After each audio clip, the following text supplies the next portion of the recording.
Hi, boys and girls. So picking up where we left off on our study of soil, so far we've discussed that there are layers in the soil, and we've discussed how soil is formed, a mixture of minerals and a mixture of decayed organic matter called humus, meaning either animal, plant matter that's been decomposed, mixed together with minerals and small bits of rock. Today we're going to talk about the different properties of soil. Soil looks different in different places, right? We know from our state studies that a lot of your states have more like desert, sandy kind of stone soil. If you have a wooded mountainous area, the soil is going to be a little bit different, as well as a coastal areas, the soil will be different. So let's find out a little bit more about that. Soils have different colors. Some soils are black, other soils are brown, yellow, gray, even red. Minerals give soils their different colors, okay? Soils have pieces or grains of different sizes. This can make soils feel different. They have different textures. The biggest grain in soil are sand, okay? The medium-sized grains are silt, and the smallest grains are clay. Okay, so we're all familiar with sand and different types of sand. Different beaches have different types of sand. Some are really smooth and fluffy, like a powder. Some are really grainy and rocky, like the New England beaches are grainy and rocky. It just depends on what kind of erosion and weathering is happening, and what is being weathered. Is it mostly shell? Is it mostly different types of rock? Okay.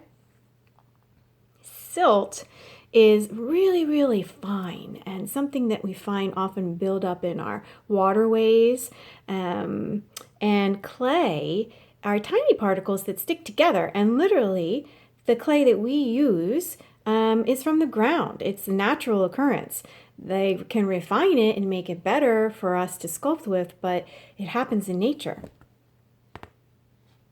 I'm thinking of Lexi's biography person who used those technique of the black glaze on the clay. That's an ancient technique, and those people had gathered the clay from the ground, a deposit of clay in the dirt. Okay. Some soils hold water really well. Water drains through other soils very quickly.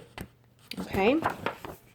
Sandy topsoil has mostly large grains, and sandy soil packs together when it is wet, but it crumbles as it dries out.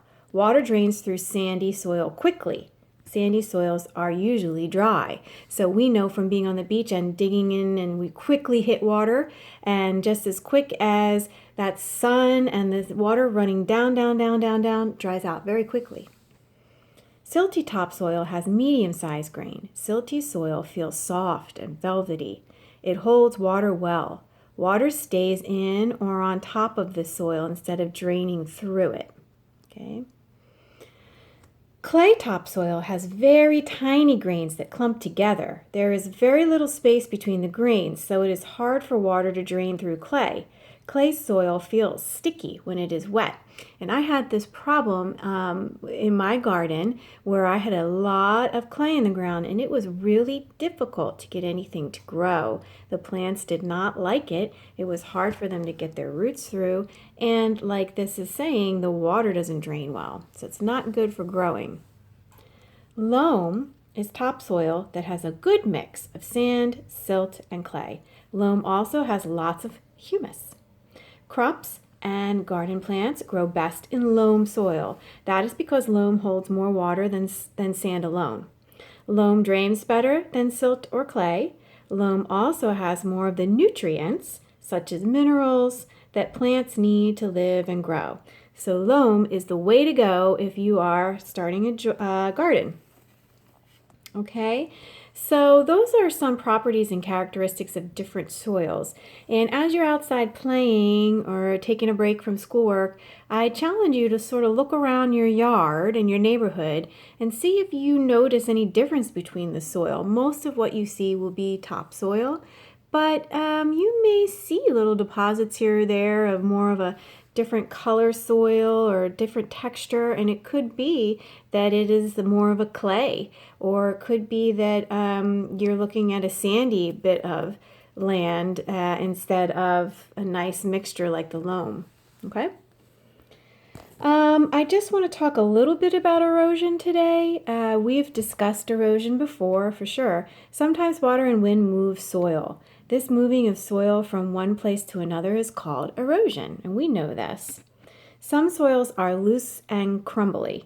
Raindrops hit the soil and loosen it more, and the rainwater can wash the soil away.